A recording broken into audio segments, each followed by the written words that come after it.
हिंदू नववर्षाच्या स्वागतासाठी आयोजित करण्यात आलेल्या भव्य स्वागत यात्रेला नागरिकांचा उत्स्फूर्त प्रतिसाद मिळाला। या यात्रेत मोठ्या संख्येने नागरिकांनी पारंपरिक वेशभूषा परिधान करून सहभाग घेतल्याने वातावरण अधिकच आकर्षक व उत्साहपूर्ण झाले होते। यावेळी उपस्थित आयुक्तांनी सर्व नागरिकांना गुढीपाडव्याच्या हार्दिक शुभेच्छा देत नववर्ष आनंद, समृद्धी आणि सुख शांती घेऊन येवो अशी मनोकामना व्यक्त केली। तसेच अशा सांस्कृतिक उपक्रमांमुळे समाजात एकात्मता व उत्साह वाढीस लागतो असेही त्यांनी नमूद केले आहे।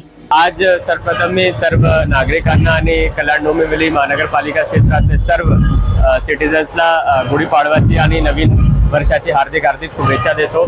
आज आपले कल्याण या भागात एक मोठी रॅली या ठिकाणी आपण काढतोय। एक पालखीची पूजा करून भव्य अशी रॅली या ठिकाणी निघत आहे। त्याच्यामध्ये विविध प्रकारचे चित्ररथी या ठिकाणी आहेत। KDMC मार्फत आपण सस्टेनेबिलिटीच्या थीम या ठिकाणी दिलेला आहे। शाश्वत आणि हरित शहर करण्याकरिता काय काय केलं पाहिजे त्याबद्दल आपण जनजागृती करण्याचा प्रयत्न करतोय। नागरिकांच्या खूप मोठ्या प्रमाणात इथे उत्स्फूर्त प्रतिसाद भेटत आहेत। विविध प्रकारची वेशभूषामध्ये महिला वर्ग, सीनियर सिटीजन्स, छोटे बच्चे हे सगळे या रॅलीमध्ये सहभागी होत आहेत। एवढंच नाही तर डोंबिवली क्षेत्रातील मोठ्या प्रमाणात रॅली गणेश मंदिर पासून आज निघत आहे। तर सर्व नागरिकांना परत मी या ठिकाणी गुढीपाडव्याची हार्दिक शुभेच्छा देतो।